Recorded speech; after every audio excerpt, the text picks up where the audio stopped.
Tak pernah terpikir olehku, seorang pekerja kebun sederhana bisa mengguncang hati seorang janda berhijab yang dulu hanya kupanggil Bu Hajah. Di balik senyumnya yang lembut, ternyata tersimpan luka dan kesepian yang dalam. Dan di balik pandangan matanya, ada rasa yang perlahan menuntunku ke jurang perasaan yang tak seharusnya kualami. Inilah kisahku, Saipul, lelaki 26 tahun dari desa Kalimantan, yang tanpa sadar jatuh cinta pada majikanku sendiri. Wanita yang di mata dunia tampak kuat, tapi di balik jilbabnya, menyimpan kerinduan yang membuatku tak bisa berpaling. Jangan lupa dukung channel ini dengan cara like, komen, share, dan subscribe agar kami semakin semangat menghadirkan kisah-kisah inspiratif lainnya. Sudah hampir 3 tahun aku bekerja di perkebunan milik keluarga Bu Hajah Feni. Rumahnya besar, megah, dikelilingi pohon kelapa dan hamparan sawit yang luas. Sejak suaminya meninggal 2 tahun lalu, suasana rumah itu berubah. Dulu ramai, kini terasa sepi, hanya suara angin sore dan langkahku di halaman belakang yang terdengar. Hari itu hujan deras mengguyur Kalimantan. Aku baru saja memindahkan pupuk ke gudang ketika terdengar suara lembut memanggilku dari teras rumah. Saipul. Aku menoleh. Di sana, berdiri Bu Hajah Feni, mengenakan gamis abu dan jilbab krem yang menjuntai lembut. Hujan membasahi ujung bajunya, tapi dia tetap tenang, tersenyum samar padaku. "Masuk dulu, nanti kamu kedinginan," katanya sambil menatapku dengan sorot mata yang, entah kenapa membuat jantungku berdetak lebih cepat dari biasanya. Aku menunduk, mencoba menjaga adab. "Iya, Bu Hajah. Saya beresin dulu karungnya, baru masuk." Dia tersenyum, tapi bukan senyum biasa. Ada sesuatu di sana, hangat, lembut, dan anehnya membuat dadaku terasa sesak. Beberapa menit kemudian aku ikut masuk ke rumah. Hujan masih deras di luar. Di dalam, aroma kopi dan harum bunga melati dari ruang tamu berpadu lembut. Bu Hajah duduk di kursi rotan sambil menatap keluar jendela. "Kadang aku iri sama hujan, Saipul," katanya pelan. Aku menatapnya bingung. "Iri, Bu?" "Iya." Dia datang sesuka hati, tapi selalu dinanti. Sedangkan aku, dia terdiam sejenak, lalu melirikku dengan senyum getir. "Tak ada yang menanti lagi." Ucapannya membuat ruangan terasa lebih sunyi. Aku tidak tahu harus berkata apa. Tapi matanya yang teduh di balik jilbab itu, seolah berbicara sendiri. Ada kesepian yang dalam, tapi juga ada kehangatan yang perlahan merayap.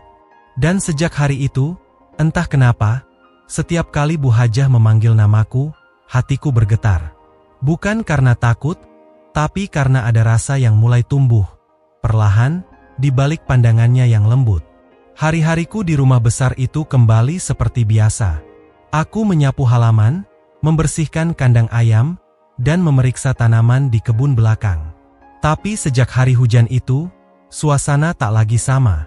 Tatapan Bu Hajah Feni seakan mengikuti langkahku kemanapun aku pergi. Pagi itu, matahari baru naik, dan embun masih menempel di daun pisang. Aku sedang memperbaiki pompa air di samping rumah. Tiba-tiba, suara langkah pelan terdengar mendekat. "Saipul, kamu sudah sarapan?" Suara lembut itu terdengar di belakangku. Aku menoleh. Bu Hajah datang membawa nampan berisi teh hangat dan roti goreng. Pagi itu dia tampak berbeda. Jilbabnya berwarna biru muda, membuat wajahnya terlihat semakin tenang. Tapi di balik ketenangan itu, ada sesuatu yang sulit aku jelaskan. "Belum, Bu, saya pikir nanti saja setelah selesai," jawabku sopan. Dia tersenyum kecil, lalu meletakkan nampan itu di dekatku. "Kalau begitu makan dulu.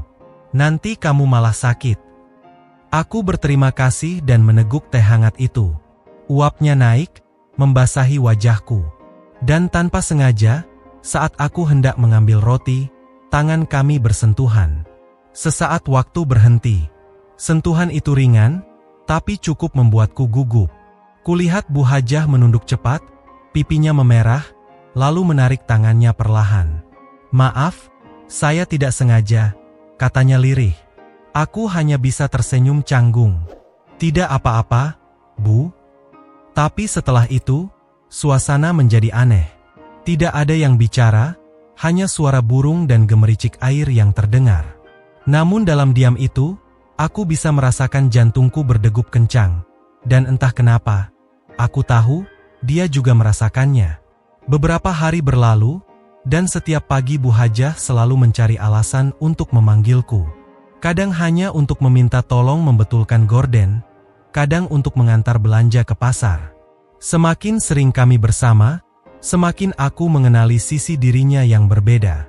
Di balik sosoknya yang tegas dan berhijab, ternyata ada kelembutan dan rasa kesepian yang begitu dalam. Dan perlahan, aku mulai takut.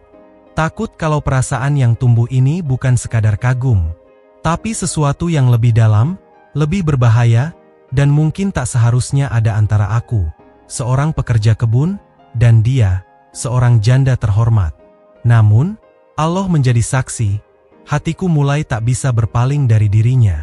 Sore itu, langit Kalimantan berwarna jingga keemasan. Angin membawa aroma tanah basah setelah hujan semalam.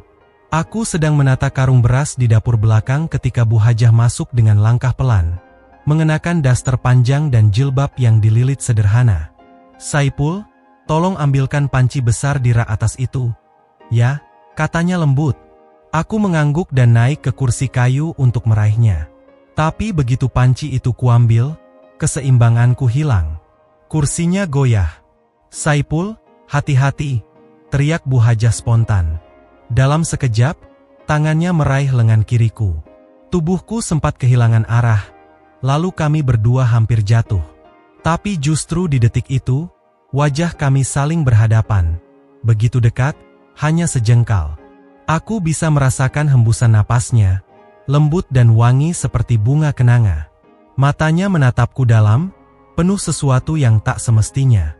Waktu seolah berhenti. Bu Hajah cepat-cepat menunduk, melepaskan genggamannya. "Maaf, Saipul, aku hanya khawatir," ucapnya pelan, hampir berbisik. Aku mengangguk, menelan ludah yang terasa kering. "Tidak apa-apa, Bu, saya yang ceroboh." Dia menunduk, lalu melangkah menuju kompor sambil menyalakan api kecil. Suaranya berubah pelan, seakan berbicara dengan dirinya sendiri. "Sudah lama rumah ini sepi, Saipul. Kadang aku hanya ingin ada seseorang yang menemaniku bicara." Aku terdiam, mendengarkan setiap katanya. Dulu, waktu suamiku masih ada, suara gelaknya memenuhi rumah ini. Sekarang, hanya suara angin. Suaranya parau, tapi tegar. Aku ingin berkata sesuatu, tapi bibirku keluh. Beberapa menit berlalu, aroma masakan memenuhi ruangan. Dia menoleh, menatapku dengan tatapan yang sulit kuartikan. "Saipul," katanya perlahan, "kalau suatu hari aku terlihat terlalu banyak bicara padamu, tolong jangan salah sangka, ya. Aku hanya merasa nyaman." Kata "nyaman" itu terasa menancap dalam di hatiku. Aku menatap wajahnya, dan di balik jilbabnya yang menutupi sebagian pipinya, kulihat ada senyum kecil yang tak bisa aku lupakan. Dan sejak sore itu, aku tahu, hubungan kami sudah bukan sekadar majikan dan pekerja lagi. Ada sesuatu yang tumbuh di antara aroma masakan, doa senja, dan tatapan mata yang tak pernah berani jujur. Malam itu langit begitu tenang. Angin berhembus pelan membawa suara jangkrik dari arah kebun. Aku duduk di teras belakang rumah, menatap bintang-bintang yang bertaburan di langit gelap. Setelah seharian bekerja, tubuh terasa lelah, tapi pikiranku justru tak bisa diam. Sejak beberapa hari ini, bayangan wajah Bu Hajah Feni terus menghantui pikiranku. Tiba-tiba dari arah dapur terdengar suara langkah lembut. Aku menoleh. Bu Hajah berjalan pelan membawa 2 cangkir teh hangat. Cahaya lampu temaram membuat wajahnya terlihat teduh namun memikat. "Saipul, kamu belum tidur?" tanyanya sambil duduk di kursi rotan di sampingku. Aku tersenyum sopan. "Belum, Bu. Anginnya enak malam ini." Dia menyerahkan secangkir teh padaku. "Minumlah. Teh jahe, biar badanmu hangat." Aku menerima cangkir itu, uap hangatnya menembus kulit telapak tanganku. Suasana terasa aneh, hening tapi juga damai. Hanya suara malam dan detak jantung yang entah kenapa terasa semakin kencang. Saipul, suara Bu Hajah memecah keheningan, "Kamu betah kerja di sini?" Aku menatapnya sebentar sebelum menjawab, "Betah, Bu. Tempat ini sudah seperti rumah sendiri." Dia tersenyum samar, lalu menatap ke arah langit. "Kadang aku iri sama kamu," ucapnya pelan. "Iri sama saya, Bu?" tanyaku heran. "Iya, kamu punya semangat. Sedangkan aku, setiap hari hanya berjuang menahan sepi." Kalimat itu membuat dadaku sesak. Aku tahu, di balik senyumnya, Bu Hajah memendam kesedihan yang panjang. Tanpa sadar, aku berkata lirih, "Kalau ibu kesepian, ibu bisa bicara sama saya. Saya selalu siap mendengar." Dia menoleh cepat. Tatapannya menancap dalam ke mataku. Ada sesuatu di sana, hangat, tapi juga bergetar. "Saipul, kamu terlalu baik," katanya pelan. Aku tertunduk, tak tahu harus menjawab apa. Lalu tiba-tiba angin bertiup lebih kencang, membuat ujung jilbabnya menyentuh tanganku. Aku terpaku. Wajah kami hanya berjarak sejengkal, dan saat matanya menatapku, waktu terasa berhenti. Bu Hajah segera menunduk, menarik jilbabnya perlahan. "Sudah malam, kamu istirahatlah." Dia berdiri, lalu melangkah masuk ke rumah. Tapi sebelum menutup pintu, dia menoleh sebentar dan berkata lirih, "Terima kasih, Saipul, sudah mau menemani sepi malamku." Pintu tertutup pelan, meninggalkan aku sendiri di bawah cahaya lampu yang redup. Dan malam itu, aku baru sadar, aku mulai mencintai wanita itu. Bukan karena kecantikannya, tapi karena hatinya yang lembut dan kesepiannya yang jujur. Subuh itu berbeda dari biasanya. Udara dingin menusuk kulit, namun entah kenapa dadaku terasa hangat. Suara adzan dari surau kecil di ujung kebun mengalun lembut, menembus hati yang sedang gelisah. Aku berjalan menuju sumur belakang untuk berwudhu. Langkahku berhenti ketika kulihat sosok Bu Hajah Feni sudah lebih dulu di sana, berdiri di bawah cahaya lampu gantung yang temaram. Jilbab putihnya berkilau lembut, dan suara air mengalir dari gayung yang ia gunakan membuat suasana terasa begitu tenang. "Saipul, kamu bangun pagi sekali," katanya tanpa menoleh. Aku tersenyum kecil. "Saya terbiasa, Bu. Dulu waktu kecil, Bapak selalu bangunkan saya sebelum adzan." Dia mengangguk pelan. "Bagus.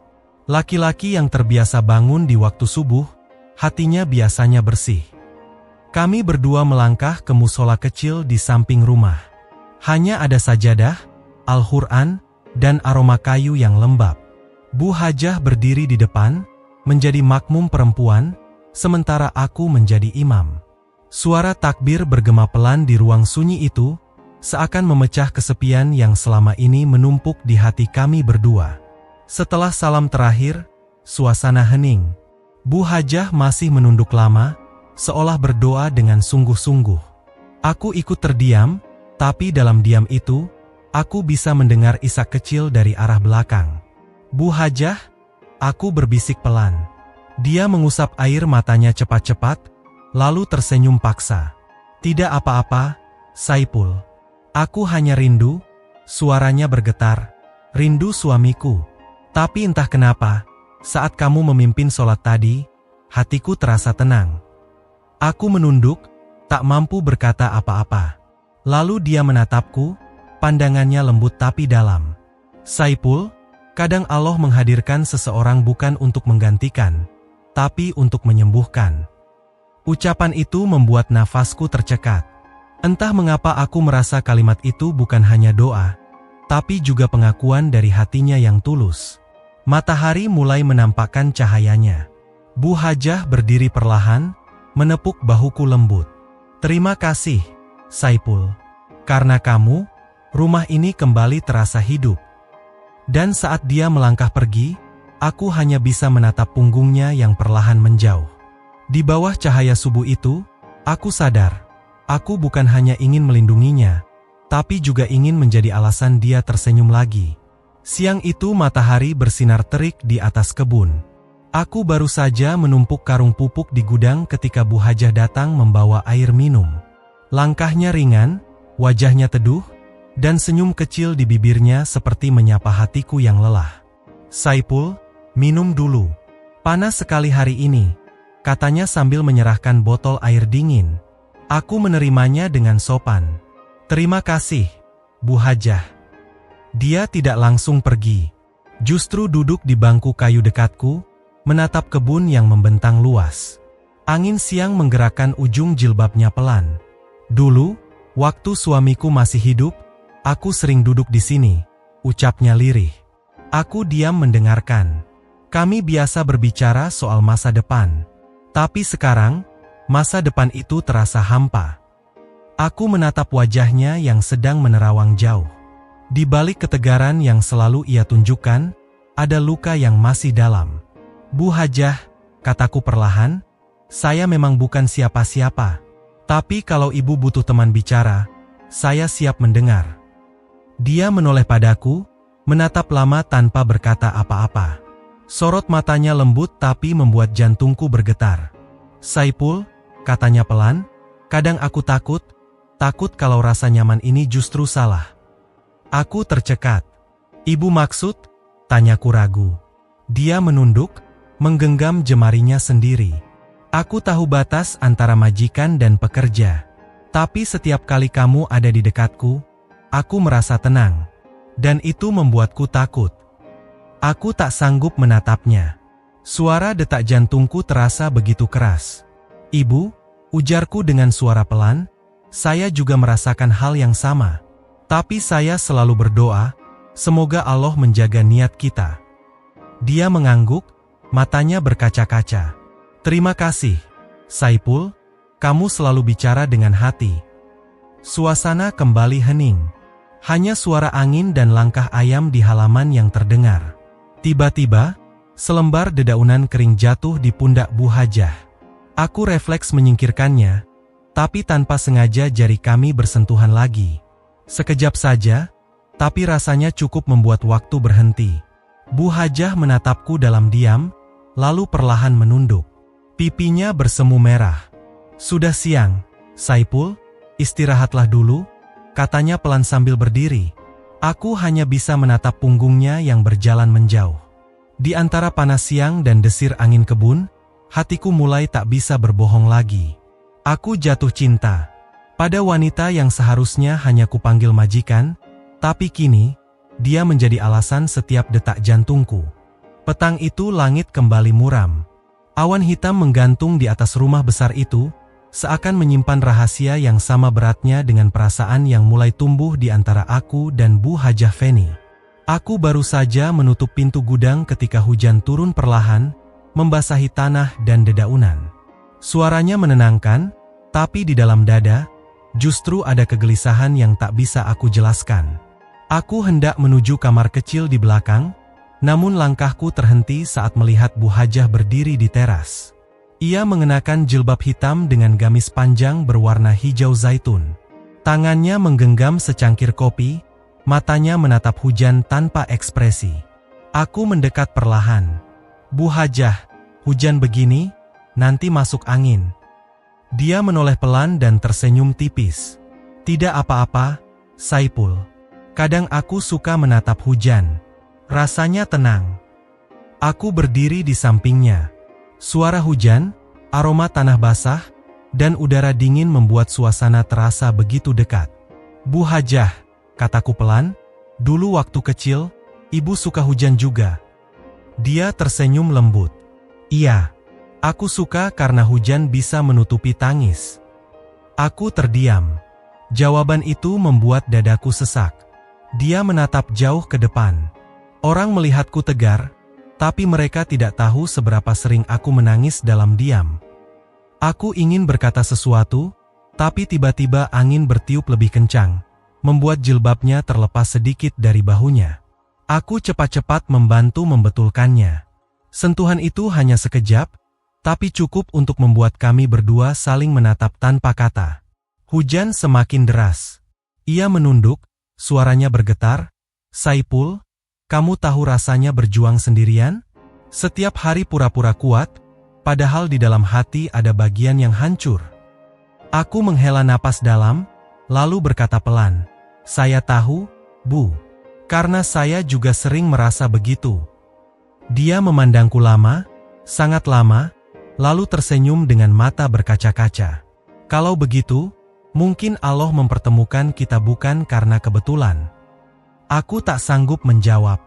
Dunia seolah berhenti di antara suara hujan dan tatapan itu. Dan untuk pertama kalinya, aku merasa bukan hanya mengabdi pada majikan, tapi menjaga seseorang yang mulai mengisi ruang hatiku yang sepi. Di tengah derasnya hujan sore itu, ada sesuatu yang berubah di antara kami. Tanpa janji, tanpa kata cinta, hanya diam yang saling mengerti. Malam itu langit tak berbintang, hanya cahaya lampu di beranda yang menembus gelap. Suasana rumah besar itu sunyi, hampir tak ada suara selain hembusan angin yang membuat daun pintu berderit pelan. Aku baru saja menutup pagar depan ketika kulihat pintu ruang tamu masih terbuka. Aku melangkah masuk perlahan. Di sana, Bu Hajah duduk sendirian di kursi rotan, mengenakan jilbab krem dan baju panjang yang sederhana. Di hadapannya, secangkir kopi sudah dingin, dan di pangkuannya terbuka kitab kecil yang tak lagi ia baca. Belum tidur, Bu? Tanyaku lembut. Dia menoleh, tersenyum samar. Tidak bisa tidur, Saipul. Kadang malam membuat ingatan datang tanpa diundang. Aku ikut duduk di kursi seberangnya. Kenangan suami ibu. Dia mengangguk pelan. Iya, tapi anehnya, sekarang ada wajah lain yang sering muncul dalam pikiranku. Aku tercekat, menatapnya tanpa suara. Dia menunduk, menatap jari-jarinya yang saling meremas.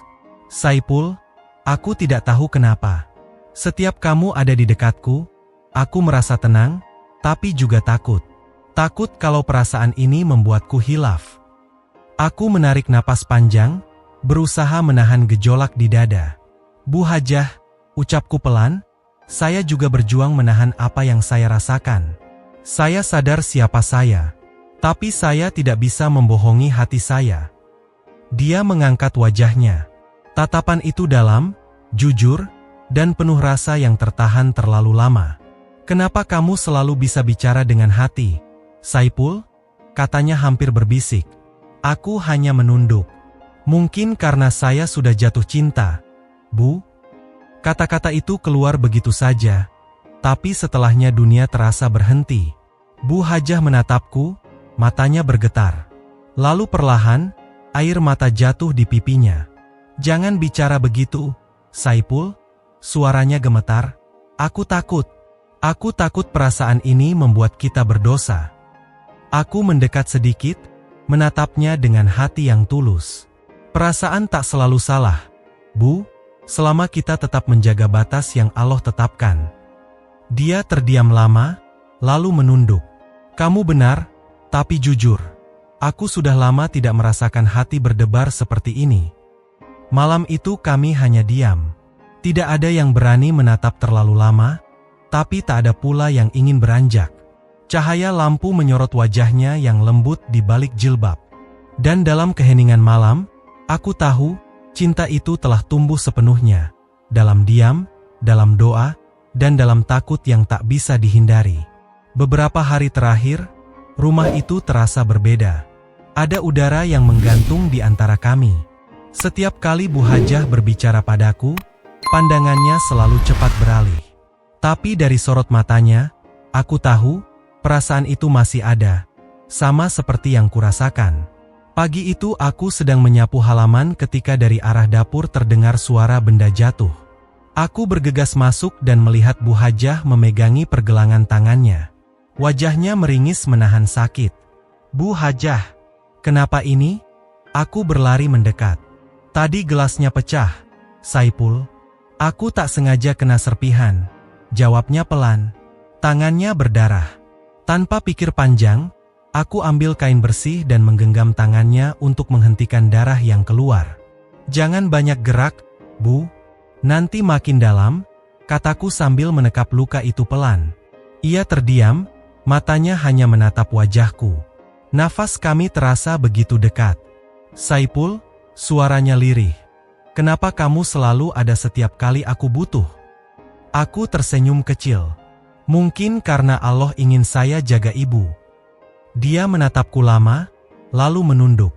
Kalau kamu tahu apa yang aku rasakan sekarang, mungkin kamu akan menjauh. Aku menelan ludah. Atau justru makin mendekat, Bu? Tangannya masih kugenggam, tapi kini bukan hanya untuk menahan darah, melainkan karena aku takut melepaskannya. Beberapa detik kami hanya diam. Lalu dia menarik tangannya perlahan, wajahnya mulai memerah. Saipul, kita tidak boleh begini. Aku takut pada perasaan sendiri. Aku mengangguk, menunduk hormat. Saya paham, Bu. Saya juga sedang berjuang menahan diri. Dia tersenyum getir. Kadang aku ingin waktu berhenti di saat seperti ini, tapi aku juga takut waktu itu membawa dosa. Perasaan itu fitrah, Bu, jawabku lirih. Yang penting kita tetap tahu batasnya. Dia menatapku, lalu menunduk, bibirnya bergetar menahan sesuatu. Doakan aku, Saipul. Doakan supaya hatiku kuat. Aku menatapnya dalam, lalu berkata pelan, Insya Allah, Bu. Saya juga berdoa, semoga Allah menjaga hati kita, meski dalam diam yang penuh godaan. Dan saat aku beranjak keluar, hatiku bergetar hebat. Karena untuk pertama kalinya, aku sadar, yang kami lawan bukan hanya kesepian, tapi juga cinta yang mulai tumbuh di antara doa dan larangan. Pagi itu mentari bersinar lembut, menembus jendela rumah besar di tepi kebun itu. Burung-burung berkicau riang, tapi suasana hatiku justru terasa berat. Semalam aku tidak bisa tidur. Kata-kata Bu Hajah terus terngiang di kepalaku. Doakan aku, Saipul. Doakan supaya hatiku kuat. Hari ini aku berencana berpamitan. Bukan karena aku tidak betah, tapi karena aku takut. Takut kalau setiap detik di dekatnya membuatku semakin lemah menghadapi perasaan yang seharusnya kujaga. Aku mengetuk pintu ruang tamu. Bu Hajah Feni sedang duduk di kursi rotan, mengenakan jilbab putih bersih. Di depannya terbuka kitab suci, dan bibirnya melantunkan ayat-ayat dengan suara lembut yang menenangkan. Ketika melihatku, dia menutup mushaf perlahan dan tersenyum. Saipul, kamu kelihatan berbeda pagi ini. Ada apa? Tanyanya tenang. Aku menunduk dalam. Bu Hajah, izinkan saya pamit sementara. Saya ingin pulang ke kampung, menjenguk ibu. Dia terdiam sejenak, lalu berkata pelan, pulang? Kenapa tiba-tiba? Aku menarik napas panjang. Saya takut, Bu. Takut kalau hati ini semakin sulit saya kendalikan. Setiap hari di dekat ibu, saya merasa bahagia, tapi juga berdosa. Saya ingin menenangkan diri, berdoa supaya Allah jaga perasaan ini. Bu Hajah menatapku lama. Air mata mulai menggenang di matanya. Saipul, selama kamu di sini, rumah ini tak pernah sepi. Aku merasa hidup kembali. Tapi kalau ini keputusanmu, aku tidak akan menahan. Dia berdiri, langkahnya pelan, lalu menepuk pundakku dengan lembut. Terima kasih karena sudah membuatku tersenyum lagi. Mungkin memang begini cara Allah menguji hati kita. Aku mengangguk, menahan air mata yang hampir jatuh. Saya akan kembali suatu hari, Bu. Tapi kali ini bukan sebagai pekerja, melainkan sebagai pria yang siap menjaga dengan cara yang benar. Dia tersenyum, matanya berkilau oleh cahaya pagi. Kalau itu yang ditakdirkan, aku akan menunggu.